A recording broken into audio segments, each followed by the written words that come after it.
The deadline for your Royal Bank RugbyForce application is approaching fast.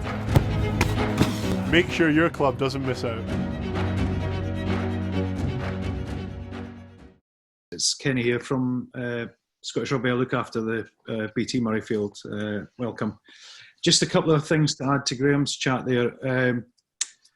I'm in at Murrayfield every day at the moment. We're just keeping the stadium ticking over. It's a big old beast to just shut down. So we're keeping it going. But what we're doing, and I'd advise you, is if you haven't already started doing so, take a record of all the actions you do. You know, if you're starting something up, if you're shutting something off, it's good advice just to get an A4 book somewhere and just take a record. If you've cleaned somewhere, just write it in the book, because if you have an accident, it's good to look back and see what actually you done, what you didn't do.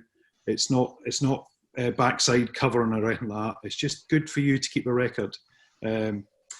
Just two other small things, if I may. If you haven't already noticed, PPE's gone up in price, surprisingly. The old supply and demand thing around the country at the moment. I was getting the 500 millilitre bottles of hand sanitizer gel in for the France game, and it was costing me about £3 for 500 millilitres, just the little half a litre dispenser things. They've now gone up to about £12.50. So when you come to buy PPE for your staff or players, just bear that in mind, that that's something you have to budget for as well. And the last bit, in addition to what Graham said, the advice that I got from the Legionella Control Association was to try and flush taps 5 minutes each week. We're doing that at Scottish Rugby. It's painful, believe me, to sit there, especially with the push taps. What we're doing actually at the moment is we get a plastic tie and we put it around the plastic wrap, we put it around the tap. We can do a series of taps for 5 minutes and then take the plastic ties off again. And we do that once a week just to reinforce what Graham added there on Legionella prevention. We don't want that to come to your site, obviously, when, water bill. It does cost. It's a small cost to pay for me, as far as I'm concerned. You can either have Legionella or a small additional water bill. And the reason they gave us that advice was they said it's to actually simulate, for us, a working stadium. You know, when we've got 200-300 staff in there, usually we haven't got the big crowds coming in at the moment. So this goes some way, particularly the showers, anything that produces vapour, irrigation as well. If you're not running irrigation, run irrigation, because it gets that water flowing through, because that's the 2 points. Okay, folks, sorry I bored you there, but there were just a couple of additions. No, Jenny, I'll back you up on that. The checks thing was something that came loud and clear from the Leisure Trust side of things. You know, they're getting the checks done, and when the cleaning's done, so they've got a rote on the back of each door of every room now. But it's not just the checks. The manager then checks the check. It's not about the job being done. It's about the job being done, not the checks in place. We have to make sure it's there. We have to make sure it's done, because otherwise somebody's going to have to redo it. So note everything down, every room, and the standard it has to be cleaned too, so everybody's aware of what they have to do when they come to clean it. Because I know clubs are going to use an army of volunteers if they can, rather than bringing in professional companies. Somebody asked me what standards you clean it to, and I think the answer I gave them was, if you remember your mother's, there's a spring clean, there's a deep clean, but if you remember your mother's spring clean, she used to rip your bedroom apart and get into every single detail, you know, in every cupboard, every skirting board. For me, that's a proper clinical clean as far as I'm concerned, and that's the best way to, without going into specifications and all that sort of stuff. It's really getting into the weeds, as you've mentioned already, all the equipment and stuff. And it's basically the devil's in the detail. Yeah. I appreciate that's a lot of information to take in, and I do appreciate that, and there's a lot of points you might have. If anyone does have any questions, feel free to come back to myself, and I will feed that information through Graham and Kenny, whoever's most appropriate to answer it. it might not be things that you think about just now, it might be later on down the line. And as we said at the start, this potentially could change. Graham, when we spoke before about clubhouses opening, you also spoke about kind of pat testing and fire extinguishers and things like that. Yeah, so check all your safety systems, alarm systems, things like that. You probably need to check all your smoke and fire detection, depending on what you have. Pat testing, electrical testing. Most of this will be for the older facilities. You know, you might have some dodgy wiring in there. The last thing you want to do is go in and have it's maybe worked itself loose. You switch everything on and something happens, which is a bit of a nasty.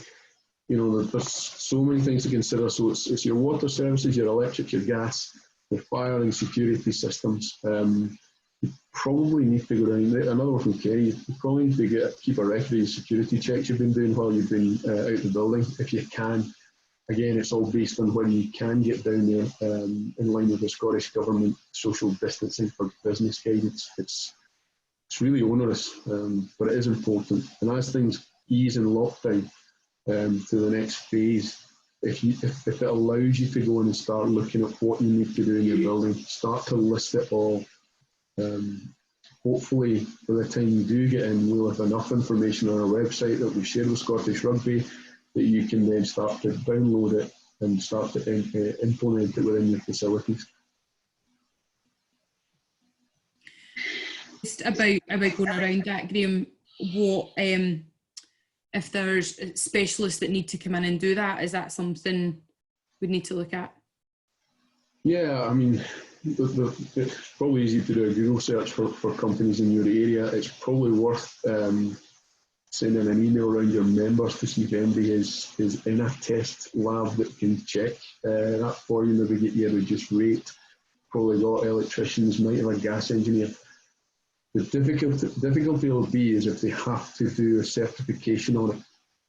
So again, it's checking with your insurers whether you need to do any certification before you start up again. If you shut down completely, do you need certification when you start up again?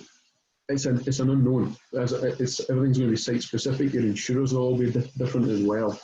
So yeah, it's worth checking. But if you do need certification, your club member might not be able to do it without passing it through his work first, and they might say no. Current climate, they might want a fee for it because they've been shut down and they've got no income for the past 2 months. But yeah, it's worth checking what specialists you need to come in. As I say, most clubs probably won't go out to a specialist cleaning company. We'll try and get an army of volunteers.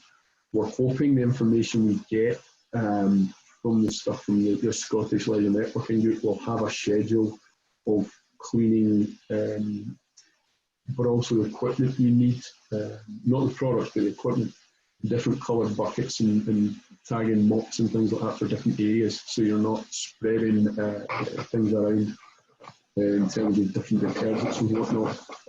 As I say, at the moment it's based on big facilities. We're going to try and split it down for clubs so that it's easier to digest. Yeah, just to add to that, we were talking today about this very subject about when we get players in and we get staff in, it's about disposal of the PPE actually. And another thing, interesting thing, which might be of interest to you all, is PPE and respiratory protective equipment, RPE. The mistake we can all make is just hand this stuff out to people. You actually need to train them in the use of it, because there's no point in putting a face mask on, for example, if the guy's got 5 days of growth on his face, because the air's just going to go in between the seal and there's no seal there. So there's a couple of great videos online from the HSE about having a shave, something as simple as having a shave, and allowing that face mask to sit on your face properly. You know, I'm delving into something totally different here, but it is, and it's all throwing away all that. You don't just throw it away in a bin. You have to have what I call a disposal station. Have a little station in your site if you can, specifically for soiled, used or damaged PPE. It's new to us as well here, but that's yeah, you're right, Kenny. This is a new normal. You know, this is going to be the new normal for quite some time. So you're going to have to find out ways of making it work for your individual clubs with your members. The volunteers are going to have to do an awful lot of work to help the players get through this as well, because training is going to be really weird for some time. And I think one thing that we've been looking at is how the professional games we've been looking at coming back in different sports. They're going to be in a much more controlled environment as professional players. So don't think because the professionals are doing it that your clubs can do the same. There's going to be massive stark differences between the professional game and the amateur club game. Just is there anything anyone else wants to ask? We've probably got another kind of 5 minutes if there's anything anyone wants to take the opportunity to ask just now. Seen Harry Riley write notes and notes. If not, and if you do think of something later, please give me a shout, and I will pass on Kenny and Graham's details if both of you are okay with that. Yep. And also Jim, the head groundsman at Scottish Rugby, has also offered his services up for advice if any of you guys need advice on turf. I know you don't have, most of you don't have the I don't know, the ability that we have to phone people like Bill Gillespie and get that information straight away. So if you need some advice on turf, please, Alex Latto and Jim Dawson here at Scottish Rugby will be glad to help you. Yeah, that's the guys that I speak to as well, so you're in good hands with them. Any advice I've given you today has come from Alex and those guys. So. Okay. Harry, you wanting to ask a question or no? No, absolutely fine. I think it's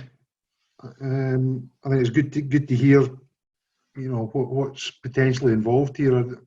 I'm certainly eyebrows raised with some of it, going, God, never thought about that. So I think we've got interesting times ahead. Yeah, I know. I appreciate it's difficult for everyone, but as Graham said, this has become the new normal, and we will do our best to support as much as we can. And that's why I'm so appreciative to have Kenny and Graham in tonight, just to give us that overview. So if there's nothing else, I will let you all go and enjoy the rest of your Thursday evening. Please do give me a shout if you need anything, and as I said, I will pass it on to the guys. But thank you so much for giving up your time this evening. Take care, stay safe, and we'll see you all soon, hopefully.